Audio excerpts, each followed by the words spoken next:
Dear students, গত ক্লাসে তোমাদের ট্যাগ কোশ্চেন নিয়ে আলোচনা করেছিলাম।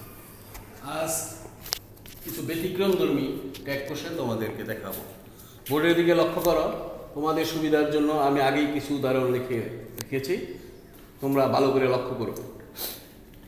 আমরা জানি সাধারণত সাবজেক্ট যদি নাউন হয় তাহলে সেটা প্রনাউন হয়ে যায়, তবে সাবজেক্ট যদি প্রনাউন হয় কিছু কিছু ক্ষেত্রে তাও পরিবর্তন হয়। নোবডি একটা pronoun, everybody pronoun, nothing, everything এগুলো প্রনাউন। এই প্রনাউনগুলো আমাদের পরিবর্তন করতে হয়। তাহলে লক্ষ্য করো এগুলো আমরা কিভাবে পরিবর্তন করব। নোবডি লাইকস হিম, এটা ট্যাগ কোশ্চেন কি হবে? লাইকস এখানে present indefinite tense, third person singular number, সুতরাং কোশ্চেন করার সময় আমরা ডাজ ব্যবহার করি, কিন্তু এক্ষেত্রে ডাজ হবে না, কারণ নোবডি পরিবর্তিত হয়ে দে হয়ে যায়, এভরিবডি পরিবর্তিত হয়ে অনুরূপভাবে দে হয়ে যায়, নান, নো ওয়ান সবগুলো পরিবর্তিত হয়ে দে হয়ে যায়। দে যেহেতু প্লুরাল সাবজেক্ট, সুতরাং আমরা এই জায়গায় ট্যাগ কোশ্চেনের ক্ষেত্রে আগের মতো ডাজ ব্যবহার করতে পারবো না। আমাদের কি ব্যবহার করতে হবে? তাহলে প্লুরাল ভার্ব ব্যবহার করতে হবে। ডাজ হলো সিঙ্গুলার ভার্ব আর ডু হলো প্লুরাল ভার্ব। লাইকস থাকা সত্ত্বেও আমরা ব্যবহার করতেছি ডু, যেহেতু এটা নেগেটিভ সেন্টেন্স সেহেতু অ্যাফার্মেটিভ কোশ্চেন, নটের দরকার নেই। তারপর নোবডি, এভরিবডি এগুলো থাকলে সাবজেক্ট হয় দে, ডু দে। তাহলে নোবডি লাইকস হিম এর ট্যাগ কোশ্চেন হলো ডু দে, কোনোভাবেই ডাজ দে হবে না, কারণ দে প্লুরাল সাবজেক্ট, সেই জন্য প্লুরাল ভার্ব ডু হবে। অনুরূপভাবে এভরিবডি ইজ হ্যাপি, এই জায়গায় ইজ অপারেটর ইজ আছে, কিন্তু আমরা কি ইজ ব্যবহার করব না, আমরা ইজ ব্যবহার করব না, কারণ আমরা আগেই শিখেছি এভরিবডি পরিবর্তন হয়ে দে হয়, নোবডি, সামবডি এগুলো পরিবর্তন হয়ে দে হয়। দে একটা প্লুরাল সাবজেক্ট, সুতরাং প্লুরাল সাবজেক্টের জন্য প্লুরাল ভার্ব ব্যবহার করতে হবে। তাহলে আমরা ইজ না ব্যবহার করে আর ব্যবহার করব, যেহেতু এটা অ্যাফার্মেটিভ সেন্টেন্স, তাহলে নেগেটিভ ট্যাগ কোশ্চেন আরেন্ট এবং এভরিবডির পরিবর্তে দে ব্যবহার করব, এভরিবডির পরিবর্তে দে ব্যবহার করব। তাহলে এভরিবডি, নোবডি, সামবডি, এনিবডি এগুলোর পরিবর্তে সাবজেক্ট হিসাবে আমরা দে ব্যবহার করি, এবং যখন যেহেতু এগুলো প্লুরাল হয়ে যায় এই জন্য আমরা প্লুরাল ভার্ব ব্যবহার করি। এই দুইটা নিয়ম তোমরা শিখলে। এবারে নাথিং, এভরিথিং, এনিথিং এগুলা সাবজেক্ট হিসাবে থাকলে আমরা এর পরিবর্তে, এগুলো যদিও প্রনাউন, তারপর এর পরিবর্তে আমরা আবার ইনডিফিনিট প্রনাউন ব্যবহার করি। নাথিং, এভরিথিং, এনিথিং এগুলোর পরে আমরা সাবজেক্ট হিসাবে সবসময় ইট ব্যবহার করি। যেহেতু ইট সিঙ্গুলার সাবজেক্ট, সুতরাং এর ক্ষেত্রে ইজ এই জায়গায় ইজি হবে, অপারেটর ইজ আছে, ইজি হবে, এবং নাথিং নেগেটিভ সেন্টেন্স, এই জন্য নটের প্রয়োজন হবে না, অ্যাফার্মেটিভ কোশ্চেন করতে হবে। তাহলে ইজ নাথিং এর পরিবর্তে আগেই আমরা শিখেছি একটু আগে ইট ব্যবহৃত হয়। তাহলে is it, nothing is impossible, tag question is it. Everything will do, একই নিয়ম, এভরিথিং থাকলে ইজ হবে। তাহলে আমরা এখন উইল, প্রথমে উইল ব্যবহার করবো। উইল যেহেতু এভরিথিং অ্যাফার্মেটিভ কোশ্চেন, তাহলে নেগেটিভ, উইলের নেগেটিভ ফর্ম হইল অন্ট। অন্ট একটু খেয়াল করে, উইলের নেগেটিভ ফর্ম অন্ট কিন্তু একটু ব্যতিক্রম। WONT, উইল নটের শর্ট ফর্ম হইল অন্ট, এভাবে লিখতে হয়। কেউ ভুল করে উইল নট লেখো না, উইলের নেগেটিভ ফর্ম হইল অন্ট। এভরিথিং এর পরিবর্তে আগের মতো ইট, এভরিথিং এর পরিবর্তে আগের মতো আমরা ইট ব্যবহার করছি। তাহলে এভরিথিং উইল ডু অন্ট ইট। তাহলে আমরা দুইটি নিয়ম শিখলাম। এবার আসি পঞ্চম এবং 6 নাম্বার সেন্টেন্স এবং 5 নাম্বার সেন্টেন্সে। হ্যাভ এ কাপ অফ টি, এটার কি সাবজেক্ট আছে? সাবজেক্ট নাই, প্রথমে ভার্ব দিয়ে শুরু হচ্ছে। Have object, A cup of T. Don't quarrel, এটারও কোনো সাবজেক্ট নাই, ভার্ব আছে শুধু। তাহলে যে সেন্টেন্স সাবজেক্ট না থাকে, ভার্ব দিয়ে শুরু হয়, এগুলোকে আমরা কি বলি? এগুলোকে আমরা বলি ইম্পারেটিভ সেন্টেন্স। ইম্পারেটিভ সেন্টেন্সের ট্যাগ কোশ্চেনের একটা নিয়ম ফলো করবো, তাহলে সব imperative sentence. Imperative sentence affirmative হোক বা নেগেটিভ হোক, নিয়ম একটাই। সব ইম্পারেটিভ সেন্টেন্সে আমরা একই নিয়ম ফলো করি। হ্যাভ এই জায়গায় অক্সিলারি ভার্ব থাকা সত্ত্বেও, যেহেতু এটা ইম্পারেটিভ সেন্টেন্স, এটা মূল ভার্ব, এবং don't quarrel, don't negative, quarrel মূল ভার্ব। তাহলে আমরা এটার মধ্যে ইম্পারেটিভ সেন্টেন্সের নিয়মটা লক্ষ্য রেখে সবসময় আমরা ব্যবহার করি বিভিন্ন will you, want you, will you, or want you, can you, could you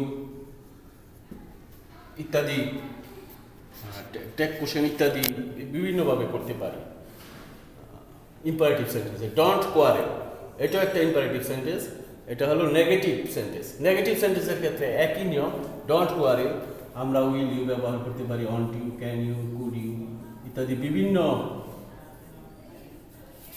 tag আমরা ব্যবহার করতে পারি। সুতরাং তোমরা খেয়াল রাখবে, ইম্পারেটিভ সেন্টেন্স চিনবে, ইম্পারেটিভ সেন্টেন্স চেনার পরে সব এই নিয়মে ট্যাগ কোশ্চেন করবে। এর জন্য আলাদা কোনো নিয়ম নাই, যেহেতু এটা সাবজেক্ট নাই।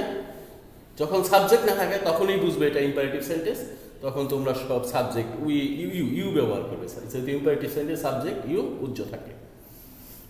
আশা করি এই নিয়মটা তোমরা ভালোভাবে বুঝেছ।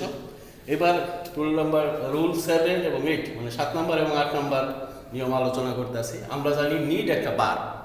এই নিড কিন্তু মোডাল এবং মেইন উভয় ভার্ব হিসেবে ব্যবহৃত হয়। যখন নিড মোডাল ভার্ব হিসেবে ব্যবহৃত হয় তখন নিড অপারেটর হিসেবে কাজ করে, আর নিড যখন প্রিন্সিপাল ভার্ব হিসেবে ব্যবহৃত হয় তখন নিড অপারেটর হিসাবে কাজ করে না। আমরা এই জায়গায় দুইটা ব্যবহার দেখছি। আই নিড এ পেন, এখানে I subject, need principal verb, a pen object. Need principal verb হিসেবে ব্যবহৃত হয়েছে। He need not go there, এখানে need not go, need modal verb হিসেবে ব্যবহৃত হয়েছে, গো হলো প্রিন্সিপাল ভার্ব। সুতরাং দুই ক্ষেত্রে অপারেটর ভিন্ন হবে। প্রথম ক্ষেত্রে নিড প্রিন্সিপাল ভার্ব হিসেবে ব্যবহৃত হয়েছে, সুতরাং আমরা নিড প্রিন্সিপাল ভার্ব, সুতরাং আমরা প্রেজেন্ট ইনডিফিনিট টেন্স, আমরা তাহলে অপারেটর হিসাবে প্রেজেন্ট ইনডিফিনিট টেন্সে ডু ব্যবহৃত হয় আর ডাজ ব্যবহৃত হয়, যেহেতু আই ফার্স্ট পারসন, সুতরাং আমরা প্রেজেন্ট ইনডিফিনিট টেন্সে অপারেটর ডু ব্যবহার করব। যেহেতু এটা অ্যাফার্মেটিভ সেন্টেন্স, এই জন্য negative tag don't, subject I, subject I pronoun I ব্যবহার করব। তাহলে আই নিড এ পেন, এটার ট্যাগ হলো ডন্ট আই। এবার হি নিড নট গো দেয়ার, এই জায়গায় নিড মোডাল ভার্ব, সুতরাং নিড অপারেটর হিসাবে ব্যবহার হবে। তাহলে এই জায়গায় আমরা নিড অপারেটর হিসাবে ব্যবহার করতে পারবো। তাহলে প্রথমেই আমরা নিড ব্যবহার করব, নিড ব্যবহার করব। তারপরে যেহেতু এটা নেগেটিভ, নটের কোনো প্রয়োজন হবে না, তারপর সাবজেক্ট হি। তাহলে হি ডিড নট গো দেয়ার, এটা ট্যাগ কোশ্চেন হলো নিড হি। এবার নিচে আরও কিছু সেন্টেন্স 9 নাম্বার 10 নম্বর আরও কিছু লক্ষ্য করি। He seldom comes here, I have few friends. এই দুইটা সেন্টেন্স দেখে কি মনে হয় তোমাদের? এই জায়গায় কোনো নট নাই, আছে? নাই। কিন্তু আসলে এটা নট ছাড়াই এটা নেগেটিভ সেন্টেন্স, নট ছাড়াই এটা নেগেটিভ অর্থ প্রকাশ করছে। এই জন্য এটা হি সেলডম, ফিউ, লিটল, কাস্টলি, হার্ডলি এই শব্দগুলো যদি সেন্টেন্সে উল্লেখ থাকে তাহলে নট না থাকলেও এগুলো নেগেটিভ সেন্টেন্সের কাজ করে। যেমন হি সেলডম কামস হিয়ার, সে এখানে আসে না বললেই চলে, একটা বাংলা একটা না আসে। আই হ্যাভ ফিউ ফ্রেন্ডস, আমার এখানে বন্ধু নেই বললেই চলে, বাংলা একটা নেই আসে। সুতরাং এগুলো নেগেটিভ সেন্টেন্স। ট্যাগ কোশ্চেন করার সময় অবশ্যই অ্যাফার্মেটিভ ট্যাগ করতে হবে। হি সেলডম কামস হিয়ার, এটার অপারেটর যেহেতু প্রেজেন্ট ইনডিফিনিট টেন্স, অপারেটর হবে third person singular number, operate হবে ডাজ। যেহেতু আগেই বলেছি এটা নেগেটিভ সেন্টেন্স সেলডম থাকার কারণে, সেই জন্য নট হবে না, শুধু আমরা ডাজ দিব এবং তারপরে সাবজেক্ট, ডাজের পরে সাবজেক্ট হবে হি।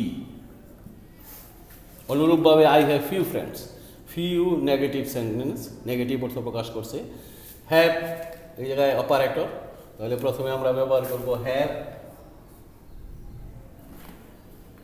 যেহেতু অপারেটর হ্যাভ আছে কখনোই নট দেব না, কারণ এই জায়গায় ফিউ আছে। হ্যাভ আর তারপর সাবজেক্ট প্রোনাউন আই। হ্যাঁ ভাই, আমরা কিছু ব্যতিক্রমধর্মী একটা কোশ্চেন আজকে শিখলাম। তোমরা এগুলো ভালো করবে, লক্ষ্য করবে। আমি তোমাদের সুবিধার জন্য আবার একবার রিভিউ করছি। Nobody likes him. নোবডি যদিও প্রোনাউন, কিন্তু ট্যাগ কোশ্চেন করার সময় এই প্রোনাউনের পরিবর্তে ইনডিফিনিট প্রোনাউন আমরা দে ব্যবহার করি।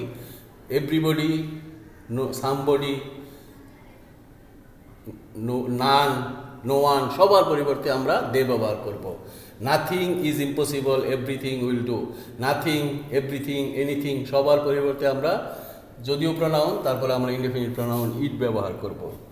আর সকল ইম্পারেটিভ সেন্টেন্সে আমরা একই ট্যাগ কোশ্চেন ব্যবহার করব।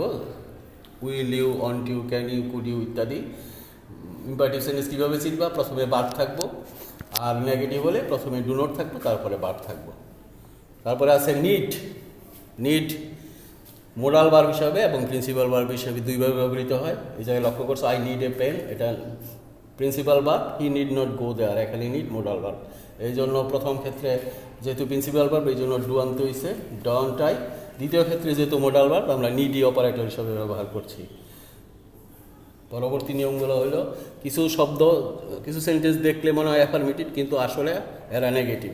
কিছু শব্দ নেগেটিভ অর্থ প্রকাশ করে। তোমাদের আগেই বলছি, আবার বলছি, সেলডম, ফিউ, লিটল, কার্সলি, হার্ডলি শব্দগুলো সবসময় নেগেটিভ অর্থ প্রকাশ করে। এই জন্য এইসব সেন্টেন্সে অ্যাফার্মেটিভটা ট্যাগ করতে হয়। হি সেলডম কামস হিয়ার, আমি ব্যবহার করছি ডাজ হি।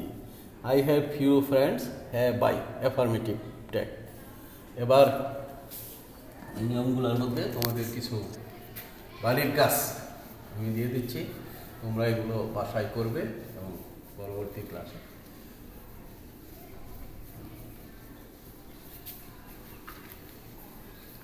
আচ্ছা, বাড়ির কাজ হোমওয়ার্ক, তোমরা লিখে নাও homework.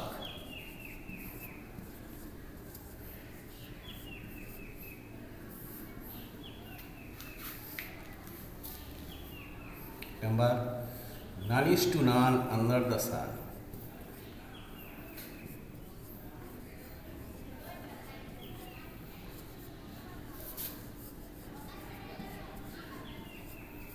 Under the sun. 2 number,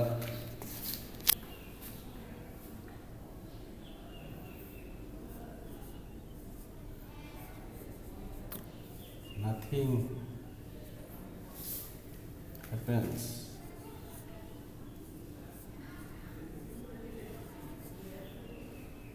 here. 3 number,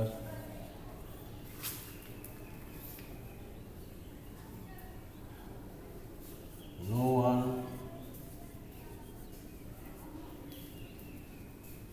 can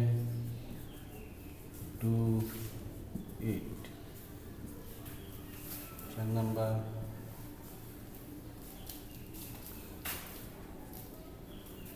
I need not go there. Like this. He need not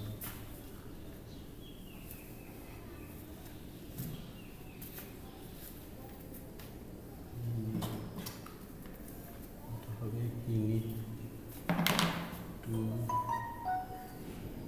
write it. ওকে, এই পাঁচটা তোমাদের বাড়ির কাজ, তোমরা বাড়িতে এগুলো চেষ্টা করবে। থ্যাংক ইউ স্টুডেন্ট, আবার দেখা হবে।